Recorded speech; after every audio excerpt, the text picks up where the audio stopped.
임충의 꼬여버린 삶 14-2. 임충이 할 수 없이 멍하니 서서 고태희가 나오기를 기다리고 있는데 두 순국들이 어디론가 다녀와서는 말합니다. 태희님이 바로 저 뒤쪽에서 교두님이 오기를 기다리고 계시면서 왜 빨리 오지 못하고 이리 늦냐며 성화십니다. 이런 식으로 태희가 기다리고 있다고 말하며 임충을 조금씩 부중 안쪽의 깊숙한 곳으로 끌어들이고 있는 것이었지만 그는 상황을 전혀 눈치채지 못하고 있었습니다. 이런 음모를 알 수 없는 임충은 자신도 모르게 그들에게 이끌려 큰 대문을 3개나 지난 후 한쪽에 푸른 말뚝을 빙 둘러놓은 집 앞에 이르자 두 순국이 다시 말합니다. 교두님, 이곳에서 잠시만 기다리고 계시면 저희들이 가서 곧 태위님께 교두님이 도착해 있다고 말씀드리겠습니다. 그런 말을 남기고 순국이라고 하던 2명은 어디론가 사라져버립니다. 순국이라고 하던 2명이 어디론가 사라져버리자 임충은 무언가에 홀린 것 같은 묘한 입장이 되어 손에 새로 산 칼을 쥔 채 태위가 나타나기만을 기다리고 있었습니다.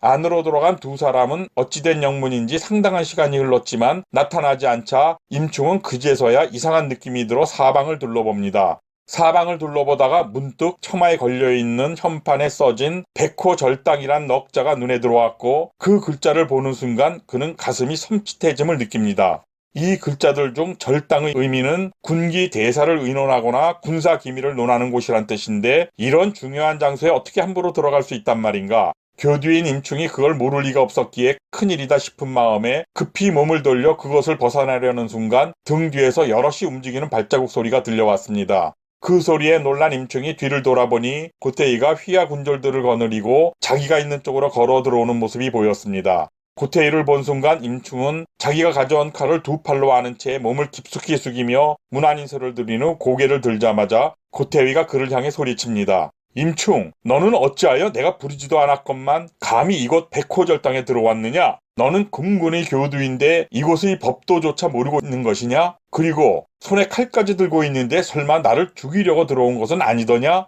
들리는 소문에 내 놈이 며칠 전에도 칼을 품고 내 집 앞을 서성댔다고 하는데 틀림없이 못된 뜻을 품고 이곳에 들어온 게 틀림없는 것 같구나. 기가 막힌 소리를 하는 고태위의 말을 듣고 임충은 더욱더 몸을 굽히며 급히 변명하기 시작합니다. 절대 그런 것이 아니올시다. 저는 오늘 아침에 태이브 순국 두 사람이 제 집으로 와서 제가 새로 산 이 칼을 가지고 들어오라는 태위님의 전가를 알리기 위해 라며 말끝을 흐렸습니다. 그 소리를 들은 고태희가 어디 그런 당치도 않은 소리를 하냐는 표정을 지으며 더욱 기가 막힌 소리를 합니다. 뭐라고? 내가 너를 불렀다는 것이냐? 그렇다면 그 순국이라는 2명은 도대체 어디에 있느냐? 고태희는 임충이 하는 말을 듣고 어디서 당치도 않은 소리를 하냐는 투로 그들이 어디에 있냐고 다시 묻습니다. 그러나 임충은 아직도 자신이 함정에 점점 깊이 빠져들고 있다는 것을 전혀 인식하지 못한 채 그 2명이 앞에 있는 절당 안으로 들어갔다고 자신있게 대답합니다. 그러나 고태희는 임충의 대답을 듣자마자 더 이상 그의 말을 들을 것도 없다는 듯 다시 고함을 치듯 소리칩니다. 말도 안 되는 되먹지 않은 소리 그만해라. 순국 따위가 어떻게 감히 백호절당 안으로 들어갈 수 있다는 말이냐. 듣자 하니 이놈은 절대 그냥 놔둘 수 없는 인간이 확실하구나. 여봐라, 당장 저놈을 묶어서 꿇어앉혀라. 고태의 말이 끝나기도 전에 좌우에 서 있던 수십 명의 군졸들이 달려들어 임충을 잡아 그 앞에 꿇어앉히자 태위가 성난 목소리로 그를 엄하게 꾸짖기 시작합니다. 너는 지금 금군의 교두인데 감히 이 백호절당의 법도를 모른다고 잡아뗄 수는 없을 것이다. 그런 놈이 손에 그 시퍼렇게 날이 선 칼을 들고 백호절당 안으로 들어온 것은 필시 나를 죽이려 한 것이 틀림없으렸다. 고태희는 그런 말을 하면서 당장 임충의 목을 베려고 하자 그제야 자신이 묘락에 빠진 것을 인식하고 큰 소리로 자기는 죄가 없다고 말하며 억울함을 밝히려 애썼습니다. 그럼 내 놈이 이곳 백호절당에 무슨 볼일이 있었단 말이냐? 그리고 손에 저 시퍼렇게 날선 칼까지 움켜쥐고 들어온 것이 나를 죽이려 한 것이 아니면 무엇이란 말이냐? 고태희는 그의 말을 전혀 들으려 하지 않고 임충을 자기를 죽이려 한 놈으로 몰고 가며 모든 죄를 그에게 덮어 씌워버립니다. 제가 태희께서 부르지도 않았는데 어찌 감히 이곳에 들어올 생각을 하겠습니까? 그 두 순국이 저를 속이고 이곳까지 유인한 다음 저 안으로 들어가 버린 것입니다. 저는 정말 억울할 뿐 고태희님을 해칠 의도가 전혀 없었습니다. 임충이 얼굴을 붉게 달아오를 정도로 애를 쓰며 한 번 더 뻗대듯 말했지만 고태희는 전혀 받아들이지 않았기 때문에 아무런 소용이 없었습니다. 감히 어디서 거짓부렁이냐? 너도 알다시피 내 부중에 그런 순국이란 자가 어디에 있단 말이냐? 이놈이 아직도 자기 죄를 솔직히 인정하지 못하고 아니라고 우기고 있는 걸 보니 도저히 너를 용서할 방도가 없구나. 그렇게 고함을 치며 임충을 자기를 죽이려고 금지구역에 칼을 들고 들어온 범죄자로 만들어본 고태희가 좌우에서 호위하던 군사들에게 호령하듯 명령합니다. 저 음흉한 작자를 포박하여 개봉부에 넘기고 등부윤에게 저놈을 철저히 문초하여 그의 죄를 명명백백히 밝혀 처단하라고 이르라. 그리고 저놈이 들고 온 저 칼도 함께 넘겨 증거로 삼을 수 있게 하라. 일이 이상할 정도로 꼬여 결국 임충은 꼼짝없이 개봉부로 끌려갈 수밖에 없는 신세가 되고 말았습니다. 임충이 포박을 당한 후 개봉부로 끌려갔을 때 마침 등 부윤이 아직 퇴청하지 않고 있었고 그를 포박하여 데려온 태의부 사람들이 부윤 앞에 무릎을 꿇리고 일의 전말을 전합니다. 또한 임충과 함께 보낸 칼을 증거물로 내놓자 그 칼을 살펴본 부윤이 임충에게 물었습니다. 임충은 잘 듣거라. 너는 금군의 교두인데 어떻게 군사 법도를 모른다고 할 수 있느냐? 내가 이 칼을 가지고 들어간 백호절당은 누구든 허락 없이 함부로 드나들 수가 없는 곳이고 특히 무기를 가지고 무단으로 출입을 한다면 죽을 죄가 된다는 것을 몰랐단 말이냐?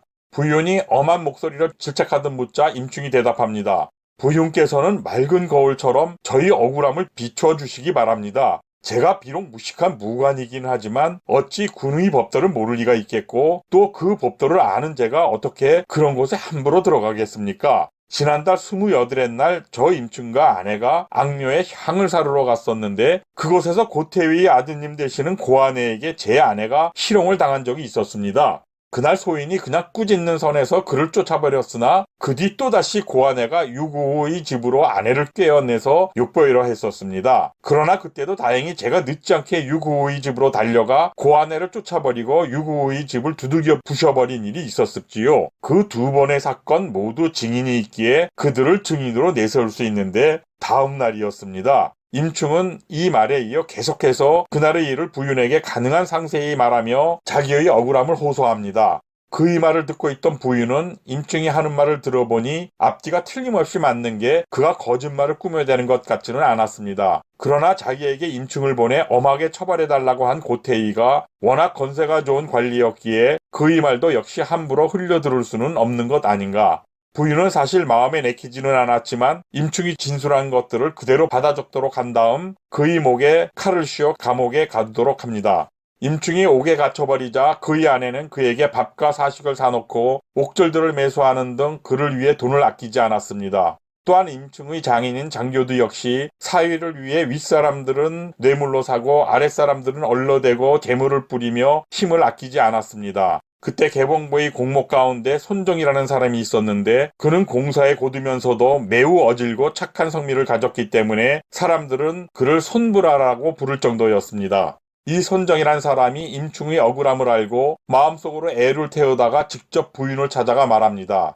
제가 알기로 이번 사건은 임충이 억울하게 태위 등의 묘락에 말려드는 듯하고 그렇기 때문에 그는 죄가 없다고 생각됩니다. 손정의 말을 들은 부윤 역시 그의 말에 동조하는 것 같았지만 현실이 쉽지 않은 상황인지라 고심하는 듯한 태도로 그에게 말합니다. 하지만 어쩌겠나. 어찌됐든 임충이 칼을 들고 절대 들어가서는 안 될 곳으로 들어간 것은 사실이고 거기에 고태희께서는 저렇게 벌을 주시려 하시니 임충이 자기를 죽이려 했다고 강하게 주장하면서 저리도 길길이 뛰는데 이런 상황에서 우리가 어떻게 그를 풀어줄 수 있겠나. 손정과 생각이 같았던 부윤이었지만 할 수 없이 푸념을 섞어가며 그렇게 대꾸하자 손정이 다시 말합니다. 이 개봉부는 조정의 것이 아니라 고태위의 집안 것이라고 밖에 할 수 없구나. 손정이 극단적인 말을 하자 부윤이 놀라 그게 무슨 소리를 하는 것이냐며 나무랐습니다. 그러자 손정이 뜻을 굽히지 않고 부윤에게 다시 말합니다. 그럼 지금 같은 상황은 진실을 누구나 다 알 수 있는 것인데 개봉부가 옳은 판단을 하지 못함이 그렇지 않고 무엇이겠습니까? 지금 고태위의 권세가 지극히 대단하다는 건 세상 사람들이 다 알고 있는 것이며 그렇기 때문에 태위는 못할 짓이 없는 사람이 아닙니까? 누구든 자기들에게 극히 작은 죄라도 짓는 날이면 당장 잡아들여 개봉부로 보내어 죽이고 싶으면 죽이고 뼈를 발라내고 싶으면 뼈를 발라내게 하고 있지 않습니까? 그들 집안이 그런 일을 떠넘기면 그때마다 우리 개봉부는 거절하지 못하고 그들 말을 들어줄 수밖에 없으니 이게 고태위의 것이 아니고 뭡니까?